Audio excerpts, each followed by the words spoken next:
ஃபண்ட்லையும் SIP இருக்குது, ஸ்டாக்ஸ்லையும் SIP இருக்குது. முதல்ல இது ரெண்டுத்துக்கும் உண்டான டிஃப்ரென்ஸ் என்ன sir? Madam, mutual fund SIP பார்த்தீங்கன்னா it is manage by experts. Fund manager இருப்பாங்க. அது மியூச்சுவல் ஃபண்ட் ஏஎம்சிஸ்பாங்க, அசட் மேனேஜ்மெண்ட் கம்பெனிம்பாங்க.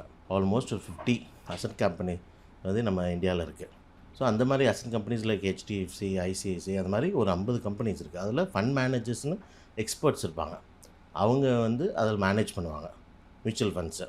நம்ம இன்வெஸ்ட் பண்ணுறாங்களே, சாதாரண இன்வெஸ்டர்ஸ் வந்து என்னென்ன இன்வெஸ்ட் பண்ணுறாங்களோ அதை எல்லாத்தையுமே ஃபண்டை கலெக்ட் பண்ணி எல்லார்ட்டையும் இண்டிவிஜுவல்லேருந்து கலெக்ட் பண்ணி அந்த ஃபண்ட் மேனேஜர்கிட்ட போகும்.